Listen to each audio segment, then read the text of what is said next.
नमस्कार दोस्तों, मेरा नाम है विमल सिंह। बालाजी स्टडी अड्डा पे आपका स्वागत है। डेली सुबह 6 बजे हम आपको करंट अफेयर प्रोवाइड करा रहे हैं। तो आज हम देखेंगे आज की यानी कि 9 अगस्त 2020 की करंट अफेयर पर आधारित कुल जो है वो 9 प्रश्न और एक प्रश्न हम आपसे भी पूछेंगे पिछली यानी कि कल की करंट अफेयर से। तो चलिए शुरू करते हैं प्रश्न नंबर 1 से।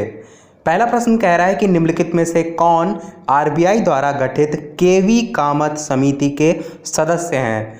4 ऑप्शन दे रखे हैं, बताना है आपको कौन सा सही होगा। तो आपका लास्ट वाला ऑप्शन बिल्कुल सही हो जाएगा, यानी कि 1, 2 और 3 यानी कि सभी जो हैं ये सदस्य हैं दिवाकर गुप्ता, TN मनोहरन और अश्विन पारेख। इसके बारे में थोड़ा सा बात करते हैं। तो आरबीआई ने केवी कामत समिति के सदस्य जो है उनके नामों की घोषणा जो है वो की है। समिति जो है ये केंद्रीय बैंक को वित्तीय मापदंड जो है उस पर सिफारिशें जो है वो प्रस्तुत करेगी।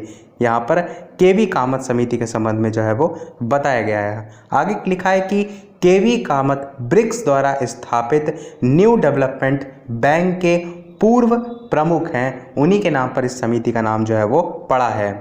देखते हैं अपना अगला प्रश्न। दूसरा, प्रोफेसर प्रदीप कुमार जोशी को अगस्त 2020 में यूपीएससी के अध्यक्ष के रूप में नियुक्त किया गया है। वह किसकी जगह लेंगे। 4 ऑप्शन है, बताना है आपको कौन सा सही होगा।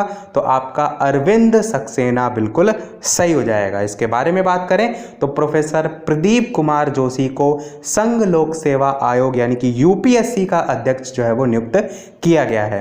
यूपीएससी भारत के नौकरशाहों और राजनयिकों का चयन करने के लिए सिविल सेवा परीक्षा आयोजित करता है, जैसे कि आप देखते भी हैं। जोशी जो है वो वर्तमान में आयोग के सदस्य हैं और वह अरविंद सक्सेना जो है उनकी जगह लेंगे, जिन्होंने 7 अगस्त 2020 को यूपीएससी अध्यक्ष के रूप में अपना जो कार्यकाल है वो पूरा किया है। तो इससे पहले अरविंद सक्सेना जो है वो इस पद पर थे। अगला देखते हैं प्रश्न तीसरा। अगला प्रश्न तीसरा है, कर्नाटक सरकार ने भारतीय विज्ञान संस्थान द्वारा विकसित एक मोबाइल कोविड-19 लैब शुरू की है। प्रति माह प्रयोगशाला में कितने RT-PCR परीक्षण जो है वो किए जा सकते हैं। तो 4 ऑप्शन है, आपको बताना है कौन सा सही होगा। तो 9000 परीक्षण आपका सही हो जाएगा। कर्नाटक सरकार ने जो है वो भारतीय विज्ञान संस्थान द्वारा विकसित एक मोबाइल कोविड-19 लैब जो है वो शुरू की है।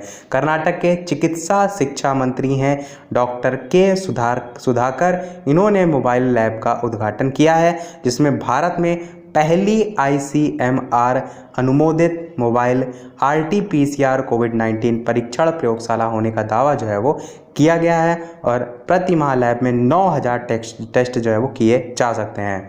कर्नाटक की यहाँ पर बात हुई है तो जिलों की संख्या कर्नाटक में कुल 30 है, लोकसभा सीटें कुल यहाँ पर 28 हैं और राज्यसभा सीटें यहाँ पर कुल 12 हैं।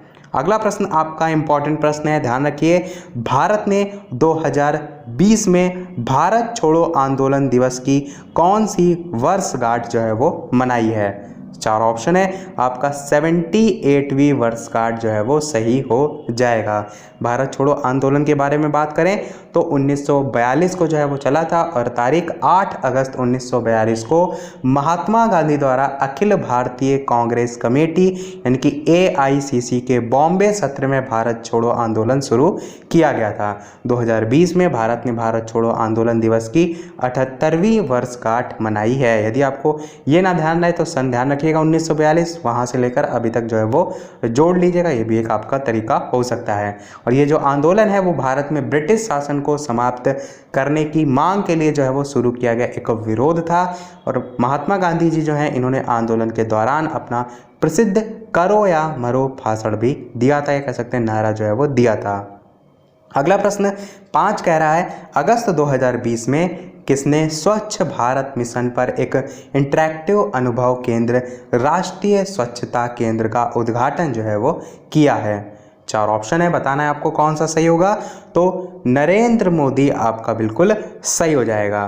तो प्रधानमंत्री नरेंद्र मोदी ने 8 अगस्त 2020 को स्वच्छ भारत मिशन पर एक इंटरैक्टिव अनुभव केंद्र राष्ट्रीय स्वच्छता केंद्र का उद्घाटन किया है। गांधी जी जो हैं इनको श्रद्धांजलि राष्ट्रीय स्वच्छता केंद्र की घोषणा जो है वो पहली बार प्रधानमंत्री ने 10 अप्रैल 2017 को जो है वो की थी। केंद्र में जो है वो डिजिटल और आउटडोर प्रतिष्ठानों का एक संतुलित मिश्रण स्वच्छता और संबंधित जो पहलू हैं उस पर सूचना, जागरूकता और शिक्षा जो है वो प्रदान करेगा। अगला प्रश्न 6 कह रहा है अगस्त 2020 में प्रधानमंत्री आवास योजना के तहत कितने लाख से अधिक घरों को मंजूरी प्रदान की गई है। योजनाओं पर आधारित भी काफ़ी और प्रश्न पूछे जाते हैं। तो 4 ऑप्शन है, कौन सा सही होगा? आपका 10 जो है वो बिल्कुल सही हो जाएगा। यानी कि प्रधानमंत्री आवास योजना के तहत 10 लाख से अधिक घरों को मंजूरी प्रदान की गई है। 7 अगस्त 2020 को नई दिल्ली में हुई केंद्रीय मंजूरी और निगरानी जो समिति है उसकी 51वीं बैठक में इन मकानों को मंजूरी जो है वो प्रदान की गई है। अगला प्रश्न 7 कह रहा है कि 1971 में देश के स्वतंत्रता संग्राम के दौरान शहीद हुए भारतीय सैनिकों के लिए कौन सा देश स्मारक का निर्माण जो है वो करेगा। 4 ऑप्शन है, आपको बताना है कौन सा सही होगा। तो बांग्लादेश आपका बिल्कुल सही हो जाएगा। इसके बारे में बात करें तो 1971 में देश के स्वतंत्रता संग्राम के दौरान शहीद हुए जो भारतीय सैनिक हैं उनके लिए बांग्लादेश एक स्मारक का निर्माण जो है वो करेगा। स्मारक का निर्माण बांग्लादेश की स्वतंत्रता की 50वीं वर्षगांठ के साथ होगा। बांग्लादेश स्वतंत्रता संग्राम का जो परिणाम है वो पीपुल्स रिपब्लिक ऑफ बांग्लादेश की जो है वो स्वतंत्रता थी। युद्ध जो है वो 25 मार्च 1971 की रात को जो है वो शुरू हुआ था। बांग्लादेश की यहाँ पर बात हुई है तो राजधानी बांग्लादेश की ढाका है। मुद्रा यहाँ पर बांग्लादेशी टका चलती है और राष्ट्रपति अब्दुल हमीद हैं। अगला प्रश्न 8वां मोस्ट इम्पॉर्टेंट, आईसीसी के अनुसार कोविड-19 के कारण स्थगित हुआ आईसीसी पुरुष T20 विश्व कप 2020 को किस वर्ष में ऑस्ट्रेलिया में आयोजित किया जाएगा। 4 ऑप्शन है, बताना है आपको कौन सा सही होगा। तो 2022 आपका सही हो जाएगा। 2 चीज़ें ध्यान रखिएगा, एक तो ऑस्ट्रेलिया में, दूसरा 2022 में। इसके बारे में बात करें तो आईसीसी ने पुष्टि की है कि कोविड-19 के कारण स्थगित हुआ आईसीसी पुरुष T20 विश्व कप 2020 अब 2022 में ऑस्ट्रेलिया में आयोजित किया जाएगा। और योजना के अनुसार भारत आईसीसी पुरुष T20 विश्व कप 2021 की मेजबानी जो है वो करेगा। अभी 2020 वाला 2022 में होगा, परंतु 2021 वाला जब भी होगा तो वो भारत जो है उसकी मेजबानी करेगा। ऑस्ट्रेलिया की यहाँ पर बात हुई है तो राजधानी ऑस्ट्रेलिया की कैनबरा है। मुद्रा यहाँ पर जो है वो ऑस्ट्रेलियाई डॉलर चलती है। प्रधानमंत्री यहाँ के स्कॉट मॉरिसन है और राष्ट्रीय खेल यहाँ का ऑस्ट्रेलियाई नियम फुटबॉल है। चलिए देख लेते हैं अपना अगला और इस वीडियो का लास्ट प्रश्न। इसके अलावा वीडियो आपको थोड़ा भी पसंद आया हो, वीडियो आपको थोड़ा भी इंफॉर्मेटिव लगा हो तो वीडियो को लाइक भी अवश्य कर दीजिएगा। देखते हैं अपना प्रश्न। अगस्त 2020 में उत्तर प्रदेश के मुख्यमंत्री योगी आदित्यनाथ ने कहां कोविड-19 रोगियों के लिए एक समर्पित 400 बेड के सरकारी अस्पताल का उद्घाटन जो है वो किया है। तो 4 ऑप्शन है, बताना है आपको कौन सा सही होगा। तो नोएडा आपका बिल्कुल सही हो जाएगा।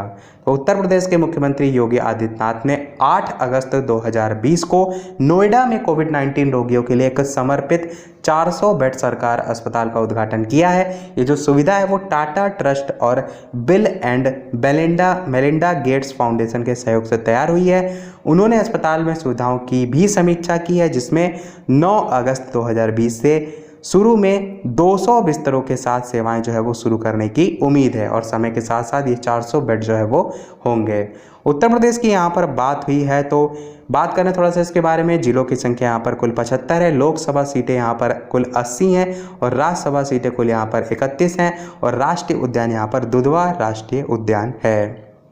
चलिए देख लेते हैं अब अपना कल की करंट अफेयर से जो आपके लिए प्रश्न है। जैसे कि सभी वीडियो में हम आपसे एक ना एक प्रश्न पूछते हैं, इस वीडियो का आपके लिए प्रश्न ये है कि भारतीय रिजर्व बैंक आरबीआई ने निम्न में से किस योजना के तहत बिना इंटरनेट के 200 रुपये तक ट्रांजैक्शन की सुविधा शुरू की है। पायलट योजना, मनी योजना, चल योजना, मुद्रा योजना। कल की करंट अफेयर आपने नहीं देखी है तो कंप्लीट प्लेलिस्ट वीडियो के डिस्क्रिप्शन में मिल जाएगी, जहां पर आप कल की करंट अफेयर देख सकते हैं। और इन चारों में से कौन सा सही होगा अपना उत्तर वीडियो के मेन कमेंट में टाइप करके अवश्य बताइएगा। बात करते हैं कल की करंट अफेयर के सही उत्तर की। तो कल मैंने प्रश्न पूछा था कि जम्मू कश्मीर का नया उपराज्यपाल जो है वो किसको बनाया गया है। तो मनोज सिन्हा आपका कल की करंट अफेयर का जो है वो बिल्कुल सही उत्तर हो जाएगा।